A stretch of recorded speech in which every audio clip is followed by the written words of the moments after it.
ವಿಘ್ನಗಳ ನಿವಾರಕ ವಿನಾಯಕ ಅಂತಾರೆ ನಿನ್ನನ್ನು. ನನ್ನ ಮಗಳು ಅದೆಷ್ಟು ಸಲ ಬೇಡ್ಕೊಂಡಿಲ್ಲ ಹೇಳನ್ನ. ಆದರೂ ಅವಳ ಜೀವನದಲ್ಲಿ ವಿಘ್ನಗಳ ಮೇಲೆ ವಿಘ್ನಗಳನ್ನು ಕೊಡ್ತಾ ಇದೆಯಲ್ಲ, ಸರಿನಾ ಇದು ನಿನಗೆ? ಮೊದಲನೇ ಹೆಜ್ಜೆ ಅವನಿಗೆ ಸಂತೋಷನ ಕೊಟ್ಟಂಗೆ ಮಾಡಿ ಮತ್ತೆ ಕಿತ್ಕೊತೀಯಲ್ಲಪ್ಪ. ಕರುಣೆ ಎನ್ನದೇ ಇಲ್ವ ನಿನಗೆ? ತಾಯಿ ಪ್ರೀತಿನೇ ಕಾಣದೆ ಬೆಳೆದವಳು ನನ್ನ ಮಗಳು. ಅಂಥದ್ರಲ್ಲಿ ಅವ್ರ ಅಮ್ಮನೇ ತನ್ನ ಹೊಟ್ಟೆಯಲ್ಲಿ ಹುಟ್ಟಿ ಬರ್ತಾಳೆ ಅಂತ ಎಷ್ಟು ಖುಷಿ ಪಟ್ಟಿದ್ಲು ಗೊತ್ತಾ? ಈಗ ಹೆರಿಗೆ ಆಗ್ತಿದ್ದಾಗೆ ಮಗುನ ಕಳ್ಕೊಂಡೆ ಅಂತ ಗೊತ್ತಾದ್ರೆ ಹೇಗೆ ಸಹಿಸ್ಕೊಳ್ಳುತ್ತೆ ಆ ಜೀವ? ಕಷ್ಟಪಡ್ಲಿ ಅಂತಲೇ ಹುಟ್ಟಿಸುತ್ತೇನಪ್ಪ ನನ್ನ ಮಗಳನ್ನ.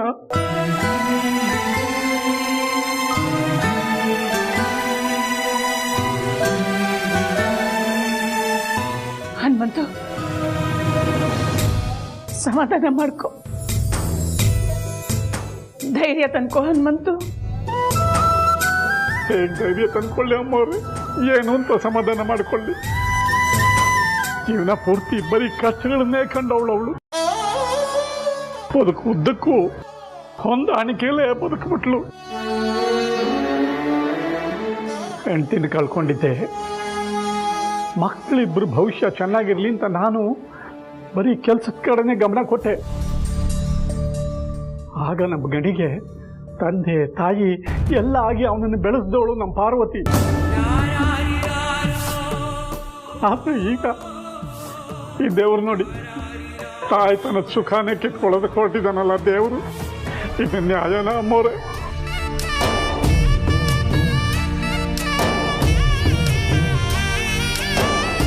ಚಿಕ್ಕ ವಯಸ್ಸಲ್ಲೇ ಅವಳು ತಾತನ ಹತ್ರ ನಾಟಿ ವೈದ್ಯದ ವಿದ್ಯೆ ಕಲಿತು 100 ಜನ ಜೀವ ಉಳಿಸಿದಾಳೆ.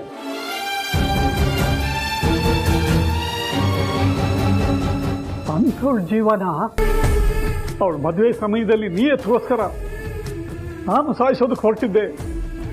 ಅದಕ್ಕೂ ಸಿದ್ಧವಾಗಿ ಬಂದಿದ್ಲು.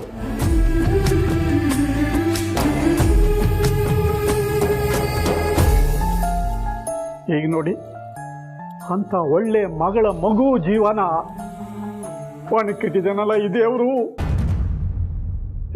ಏನ್ ಮಾಡಪ್ಪ? ಹಾಗಂತ ದೇವ್ರ ಮೇಲಿನ ನಂಬಿಕೆ ಕಳ್ಕೋಬೇಡ ಹನುಮಂತು.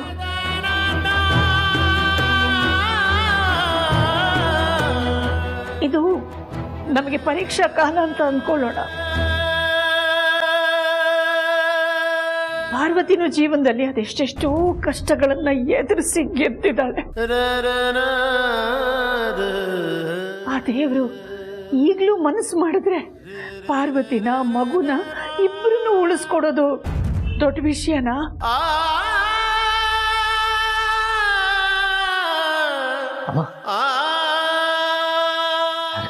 ಹರಕೆ ಕಟ್ಕೊಂಡ್ರೆ ಪಾರ್ವತಿ ಮತ್ತೆ ಮಗು ಇಬ್ಬರು ಉಳಿಬಹುದಾ?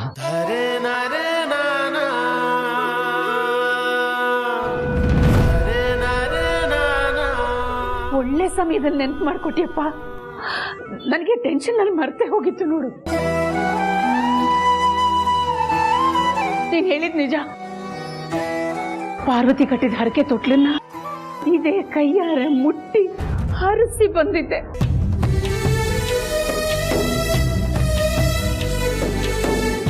ತಾಯಿ ಮಗು ಇಬ್ರು ಆರೋಗ್ಯವಾಗಿರ್ಲಿ, ಆ ಮಗುಗೆ ದೀರ್ಘಾಯುಷ್ಯು ಒಳ್ಳೆ ಆರೋಗ್ಯ ಕೊಡಪ್ಪ ದೇವ್ರೆ. ಆ ಮಗು ಅರಸನ ಕೋಟೆಲೆ ಬೆಳೆಯೋ ಹಾಗಾಗ್ಲಿ ಅಂತ ಮನಸಾರ ಬೇಡ್ಕೊಂಡಿದ್ದೀನಿ.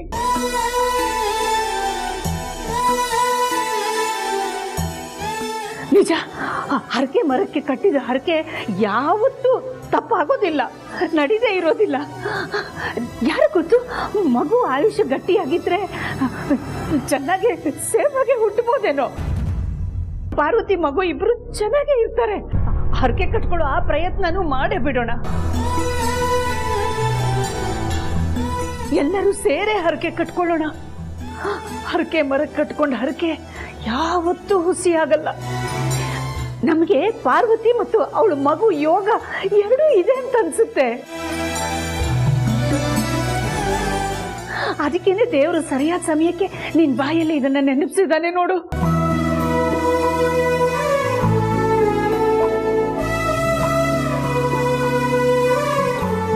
ದೇವ್ರೆ, ಪಾರ್ವತಿ ಮಗು ಇಬ್ರು ಬದುಕಿದ್ರೆ ಮಗುನ ಅವಳನ್ನ ಒಟ್ಟಿಗೆ ಜೊತೆಲೇ ಕರ್ಕೊಂಡು ಬಂದು ದಿನಾರ್ಕೆ ತೀರಿಸ್ತೇನಪ್ಪ. ಅವರಿಬ್ರನ್ನು ಆರೋಗ್ಯವಂತವಾಗಿಡಪ್ಪ, ಜೀವಂತವಾಗಿಡಪ್ಪ. ನನ್ನ ಮಗಳನ್ನ ನನಗೆ ಬದುಕಿಸ್ಕೊಡು ಸ್ವಾಮಿ. ಸಾಧ್ಯವಾದರೆ ಅವಳ ಮಗುನೂ ಕೂಡ. ದೇವ್ರೆ, ನಮ್ಮ ಕೋರಿಕೆ ಫಲಿಸಿದ್ರೆ ತಪ್ಪದೆ ಬಂದು ಹರಕೆ ತೀರಿಸ್ತೀವಪ್ಪ.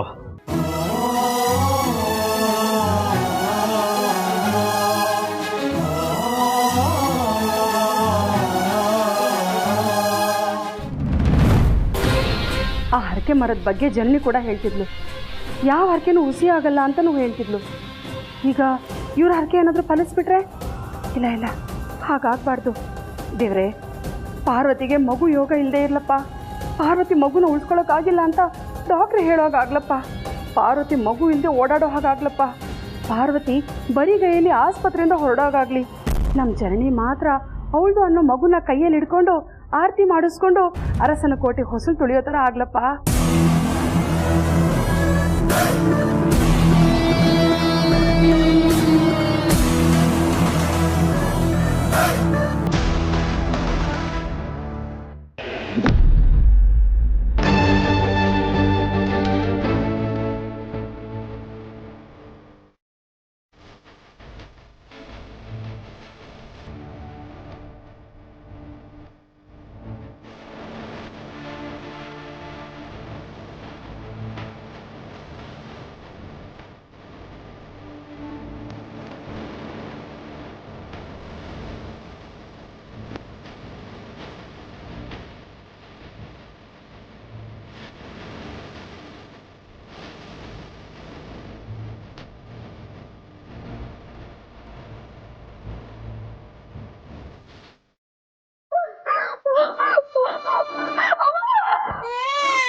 ನೀವಿಬ್ರು ಸೊಸೆಯಂದ್ರಿಗೂ ಹೆರಿಗೆ ಆಯ್ತು ಮ್ಯಾಮ್.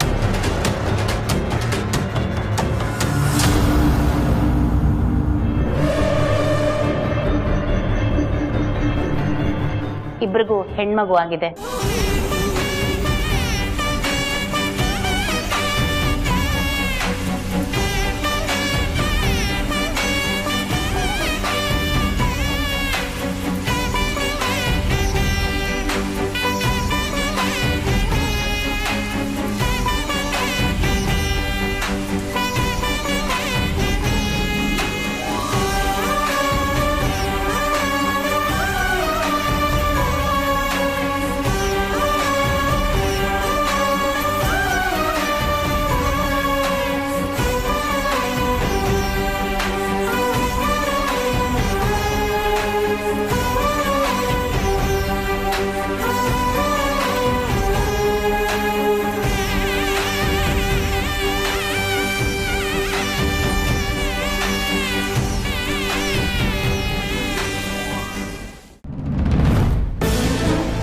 ಸದ್ಯಕ್ಕೆ ನಾವು ಮಗು ಅಥವಾ ತಾಯಿ ಇಬ್ಬರಲ್ಲಿ ಒಬ್ಬರನ್ನ ಮಾತ್ರ ಉಳಿಸೋದಿಕ್ಕೆ ಸಾಧ್ಯ.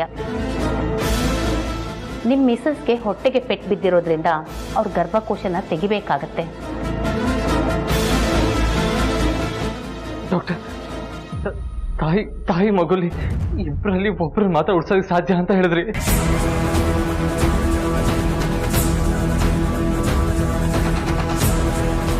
ಹಾಗಾದ್ರೆ ನನ್ನ ಪಾರ್ವತಿ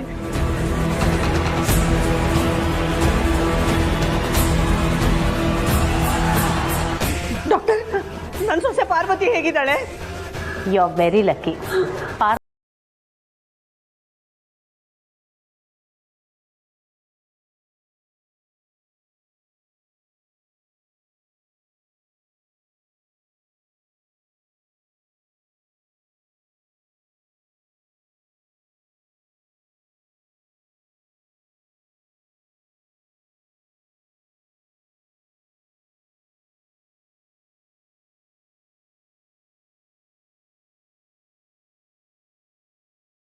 ಬೇಕಾಯ್ತು.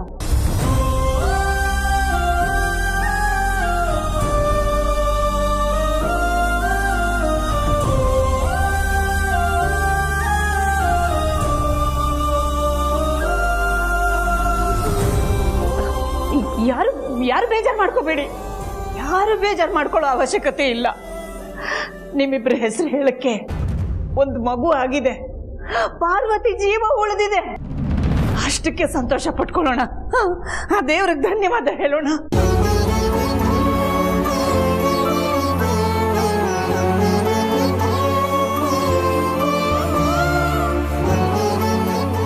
ಪಾರ್ವತಿ ಗರ್ಭಕೋಶ ತೆಗೆದಿರೋ ವಿಷಯನ ಸದ್ಯಕ್ಕಂತೂ ಅವಳಿಗೆ ಹೇಳೋದು ಬೇಡ.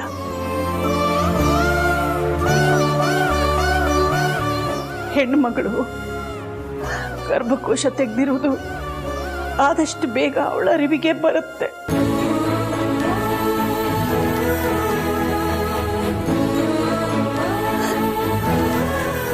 ನೋವು ಹಸಿಯಾಗಿದ್ದಾಗ ಸಾಂತ್ವನ ಕಷ್ಟ, ಹಳೇದಾದಷ್ಟು ಸಮಾಧಾನ ಸುಲಭ. ಈಗ ಇಬ್ರು ತಾಯಂದ್ರು ಮಕ್ಕಳು ಆರೋಗ್ಯವಂತರಾಗಿದ್ದಾರಲ್ಲ, ಅದನ್ನ ನೆನೆಸ್ಕೊಂಡು ಖುಷಿ ಪಡೋಣ.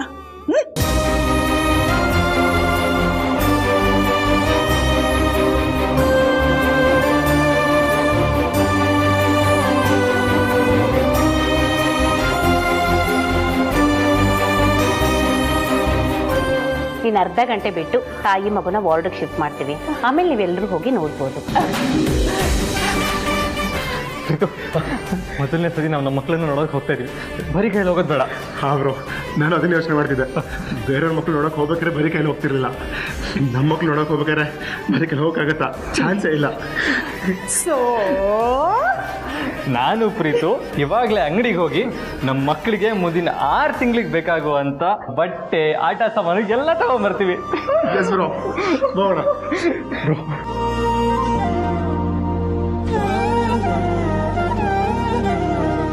ರಘು, ನಮ್ಮಿಬ್ಬರು ಸೊಸೆಯಂದ್ರಿಗೂ ಹೆರಿಗೆ ಆಗಿ ಮೊಮ್ಮಕ್ಕಳು ಆರೋಗ್ಯವಂತರಾಗಿದ್ದಾರೆ. ನೋಡಿ, 2 ದಿವಸದಿಂದ ತುಂಬಾ ಸುಸ್ತಾಗಿದ್ದೀರಾ ನೀವು. ಈ ಟೆನ್ಷನ್ ಮಧ್ಯದಲ್ಲಿ ಮರ್ತಿದ್ರಿ ಅಷ್ಟೇ. ನಿಮ್ ಸುಸ್ತು ನನಗೆ ಅರ್ಥ ಆಗುತ್ತೆ.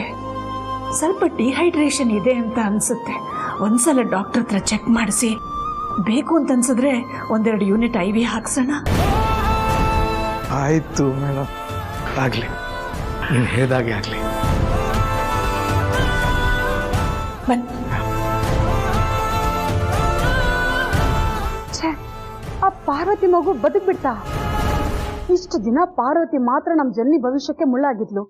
ಈಗ ಅವಳ ಮಗುನು ನಮ್ಮ ಜನನಿ ಮಗು ಭವಿಷ್ಯಕ್ಕೆ ಮುಳ್ಳಾಗತ್ತಲ್ಲ. ಈಗ ನಾನು ಏನ್ ಮಾಡ್ಲಿ?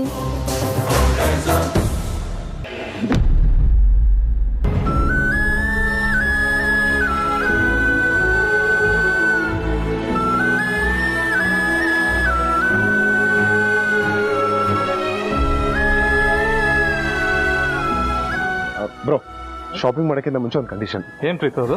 ನಮ್ಮ 4 ಜನದ ಅಂಡರ್ಸ್ಟ್ಯಾಂಡಿಂಗ್ ಮಕ್ಕಳಿಗೆ ಈಗಲಿಂದ ತೋರಿಸೋದಕ್ಕೆ ಒಂದು ಕೆಲಸ ಮಾಡೋಣ.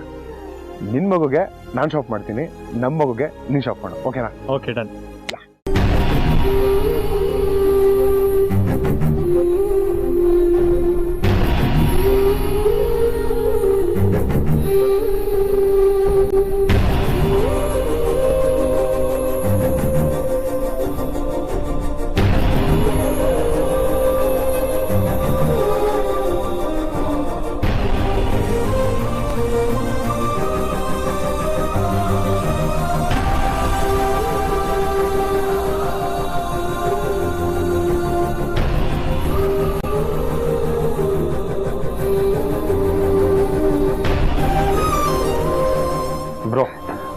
ಹುಟ್ಟಿದ್ರೆ ಒಂದು ತಾಯಿ ಹುಡ್ತಾಳೆ ಅಂತ ಕೇಳಿದ್ದೆ, ಆದ್ರೆ ಒಬ್ಬ ಅಪ್ಪನೂ ಹುಡ್ತಾನೆ ಅಂತ ಈಗ ಅನಿಸ್ತಾನೆ. ನಿಜ ಪ್ರೀತು ನೀನು ಹೇಳಿದ್ದು. ಒಂದು ಮಗು ಬಗ್ಗೆ ಒಂದು ತಾಯಿ ಎಷ್ಟು ಕನಸು ಕಂಡಿರ್ತಾಳೋ ಅಷ್ಟೇ ಕನಸು ನಾವು ಕಂಡಿರ್ತೀವಲ್ವಾ. ಆದ್ರೆ ದುರಂತ ಏನಂದ್ರೆ ಅಪ್ಪಂದ್ರ ಕಾಯುವಿಕೆ, ಕಾತುರ, ಕಷ್ಟ ಯಾರಿಗೂ ಅರ್ಥನೇ ಆಗಲ್ಲಪ್ಪ. ಎಲ್ರು ತಾಯಂದ್ರ ತ್ಯಾಗನೇ ಎತ್ತಿ ಮೆರೆಸ್ತಾರೆ. ಯಾಕೆ ಅಂದರೆ 9 ತಿಂಗಳು ಮಗುನ ಗರ್ಭದಲ್ಲಿ ಇಟ್ಕೊಂಡು ಕಾಯೋ ಕರ್ತವ್ಯ ಅಮ್ಮ ಮಾತ್ರ ಮಾಡಿರ್ತಾಳೆ. ಹೆಂಡತಿ ಆದಳು ಗರ್ಭಿಣಿ ಆದಾಗ, ಆಮೇಲೆ ಹೆರಿಗೆ ಆದಮೇಲೆ ನಾವೇನು ಬೇಕಾದರೂ ಅದು ತಿಂತಾ ಇರ್ತೀವಿ. ಆದರೆ ಅವ್ರಿಗೆ ಹಾಗಾಗಲ್ವಲ್ಲ. ಮಗುನ ದೃಷ್ಟಿಯಲ್ಲಿ ಇಟ್ಕೊಂಡು ಅದನ್ನು ತಿನ್ನಬಾರ್ದು, ಇದನ್ನು ತಿನ್ನಬೇಕು ಅನ್ನೋ ರೆಸ್ಟ್ರಿಕ್ಷನ್ಸ್ ಇರುತ್ತೆ. ಹಾಗೆಯೇ ಮಗು ದೊಡ್ಡದಾಗೋವರೆಗೂ ರೆಪ್ಪೆ ಅಳತೆ ದೂರದಲ್ಲಿ ಇಟ್ಕೊಂಡು ಅದನ್ನು ಕಾಪಾಡೋದು ಅಮ್ಮಂದ್ರೆ ತಾನೆ. ಅದೇನು ಕಮ್ಮಿ ತ್ಯಾಗನ ಪ್ರೀತು? ಕರೆಕ್ಟ್ ಬ್ರೋ, ನನಗೆ ಯೋಚನೆ ಮಾಡಲಿಲ್ಲ. ಅದಕ್ಕೆ ಇಲ್ಲಿಂದನೇ ಎಲ್ಲಾ ತಾಯಂದ್ರಿಗೂ ಒಂದು ಶಾಸ್ತ್ರಾಂಗ ನಮಸ್ಕಾರ ಹೇಳ್ಬಿಡ್ತೀನಿ. ಬ್ರೋ, ಶಾಪಿಂಗ್ ಕಂಟಿನ್ಯೂ ಮಾಡೋಣ.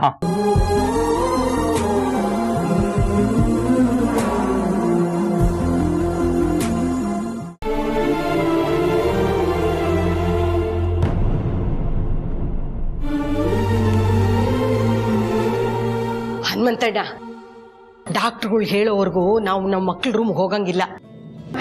ನಿನ್ನ ಮೊಮ್ಮಗಳನ್ನ ಯಾರು ಎತ್ಕೊಂಡು ಹೋಗಲ್ಲ. ಸ್ವಲ್ಪ ಸಮಾಧಾನ ಮಾಡ್ಕೊ.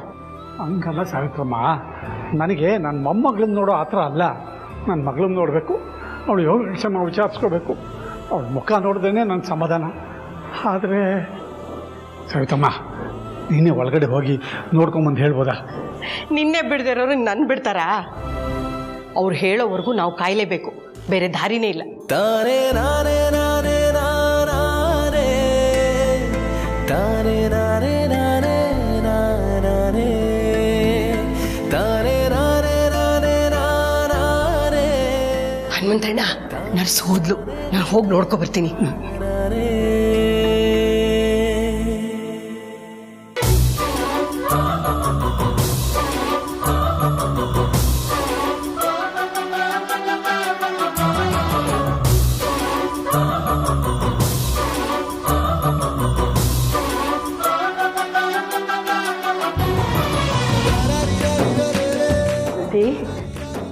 ಸಾವಿತ್ರಕ್ಕ, ಬಾ, ನನ್ನ ಮಗನ್ ನೋಡು. ಮೊದಲು ನಾನು ನನ್ನ ಮಗಳು ನೋಡಬೇಕು. ನೀನು ಆ ಯಮನ್ ಜೊತೆ ಹೋರಾಡಿ ದೊಡ್ಡ ಯುದ್ಧನೇ ಗೆದ್ದು ಬಂದಿದೀಯಮ್ಮ. ನೀನು ಚೆನ್ನಾಗಿರೋದನ್ನು ಮೊದಲು ನೋಡ್ಬೇಕು ನಾನು. ನೀನು ಹೊಟ್ಟೆಗೆ ಪೆಟ್ಟು ಬಿದ್ದಿತ್ತು, ಡಾಕ್ಟ್ರಿಗೇನು ಗ್ಯಾರಂಟಿ ಕೊಟ್ಟಿರಲಿಲ್ಲ. ಏನಾಗ್ಬಿಡುತ್ತೋ ಏನೋ ಅಂತ ಎಲ್ಲರೂ ಎಷ್ಟು ಹೆದರ್ಕೊಂಡ್ಬಿಟ್ಟಿದ್ವಿ ಗೊತ್ತಾ? ಅಂತೂ ಗೆದ್ದು ಬಂದ್ಯಲ್ಲ. ಇವತ್ತು ನೀನಲ್ಲ ಗೆದ್ದಿರೋದು, ನಾವೆಲ್ಲರೂ ಗೆದ್ವಿ.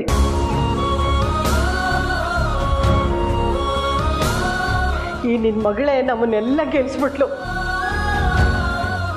ಎಷ್ಟು ಮುದ್ದಾಗಿದೆಯೇ ಬಾ.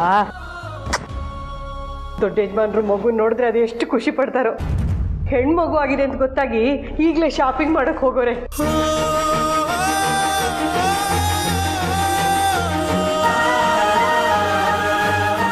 ನಿಮ್ಮ ಅಪ್ಪನೂ ನೀನು ನೋಡಬೇಕು ಅಂತ ಒದ್ದಾಡ್ತಿದ್ದಾರೆ. ನರ್ಸ್ ಬರೋಷ್ಟರಲ್ಲಿ ಅವ್ರನ್ನೂ ಒಳಗೆ ಕಳಿಸ್ಬಿಡ್ತೀನಿ. ಸಾವಿತ್ರಕ್ಕ, ಜನನಿ ಬರಲಿಲ್ವಾ ನನ್ನ ನೋಡೋದಕ್ಕೆ? ಆಸ್ಪತ್ರೆಯಲ್ಲೇ ಇದ್ದಾರೆ, ಆದರೆ ನಿನ್ನ ನೋಡೋಕ್ಕೋಸ್ಕರ ಬಂದಿದ್ದಲ್ಲ. ನಿನ್ನ ಆಸ್ಪತ್ರೆಗೆ ಕರ್ಕೊಂಬರೋ ಹೊತ್ತಲ್ಲಿ ಮನೇಲಿ ಅವ್ರಿಗೂ ಹೆರಿಗೆ ನೋವು ಶುರುವಾಯಿತು. ಅದಕ್ಕೆ ಅಮ್ಮವ್ರು ಆಸ್ಪತ್ರೆಗೆ ಕರ್ಕೊಂಬಂದಿದ್ರು. ಅವ್ರಿಗೂ ಹೆರಿಗೆ ಆಯಿತು, ಹೆಣ್ಮಗು.